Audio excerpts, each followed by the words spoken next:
Hello, this is Dr. Benavides, and today is Wednesday, May 29th, 2024, and this is Social Work 502 for Summer 1 of 2024. This is my first of weekly check-in videos that I will post to be where I will discuss the previous week's discussion posts, some information that I think is valuable for you to have. I'll talk about the current week's discussion posts and any quizzes or assignments that are due, and generally answer questions that I've received from students via email that I think that the rest of the class would benefit from. So first of all, for the week one, and let me just say also that I am sending this from Nairobi, Kenya. We brought a group of students from Widener, from both the MSW and the PhD program, to do some cultural immersion and internships. So we're here for 3 weeks. We're about halfway through our trip, and it has been wonderful. I have found a little bit of difficulty sometimes accessing internet, so that just happens sometimes when you're traveling, and so I typically do these check-in videos earlier in the week, but was having some issues accessing internet. So I have it today. So anyway, I went ahead and graded the week one discussions and reviewed the week one assignments. And so for the introductions, it's wonderful to be able to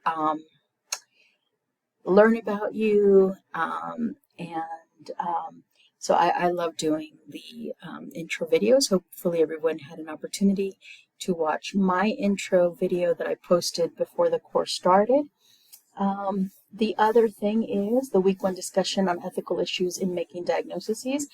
I think you all did a very well job. Very obvious that you read and watched the videos, and that you brought your own perspectives based on your own practice experience. So, as many of you mentioned, a lot of the mental health, the dialogue around mental health and treatment is very Eurocentric. And one of the reasons that we do courses abroad, such as the current course that we're doing here in Kenya, is to learn about other cultures.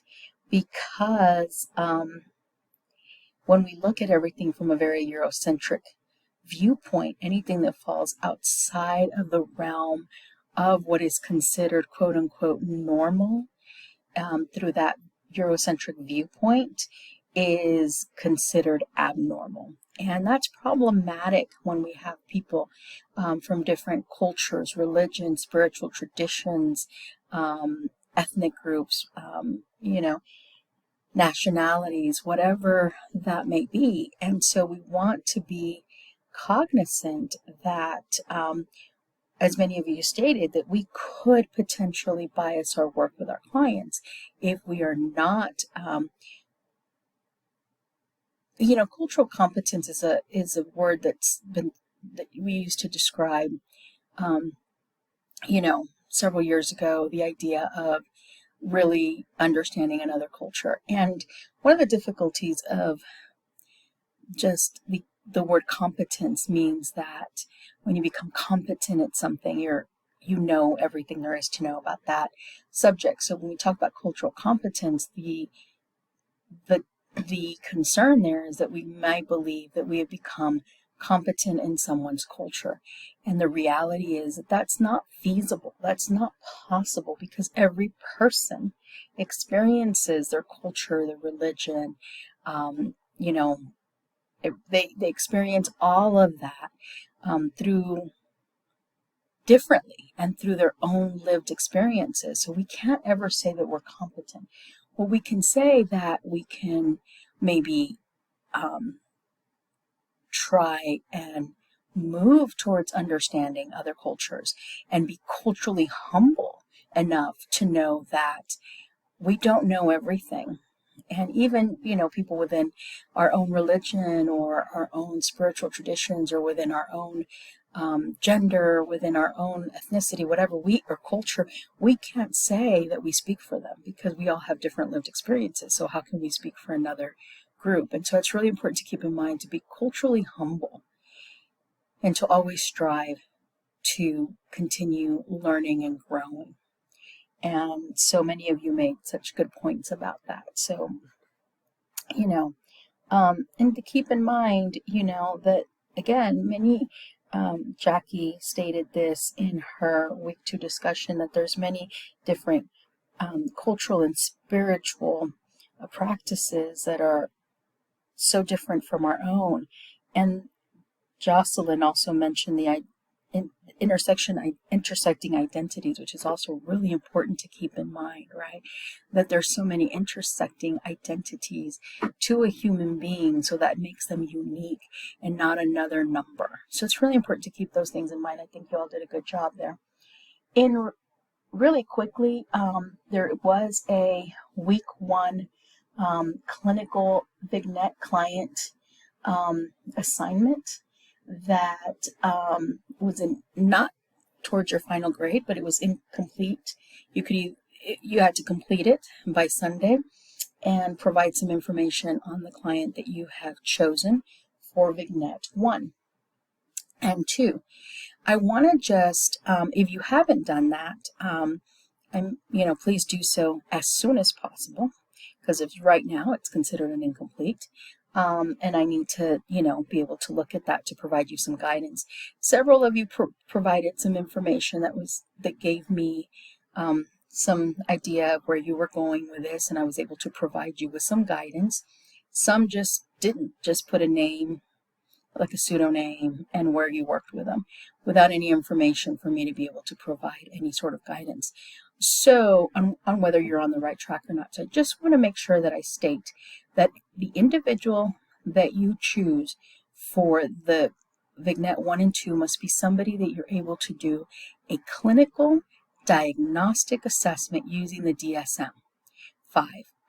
So if this is a person that would not fit any of the diagnostic categories and conditions in the DSM, then they would not be appropriate for this paper. So it's really important to keep in mind. It cannot be somebody that you saw to help them with housing and that was it, or you helped them navigate issues that they had as a parent, but there was no, but that was it. There was no work on around mental health issues. So it must be somebody that you're able to do a clinical diagnostic assessment using the DSM with them. The other thing is that I have received a few emails about what if I don't have a client. As I mentioned, I mentioned in my introduction to the course assignments, and as part of the assignment guidelines, if you've never had a client before, you are able to find somebody from a TV show, a character from a TV show, a book, a movie, and use that character as long as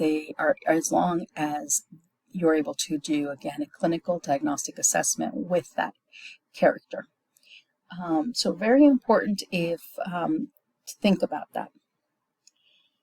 The other thing is, if you have not chosen a condition for the conditions presentations, I think most of you have, but if you have not, please do so as soon as possible.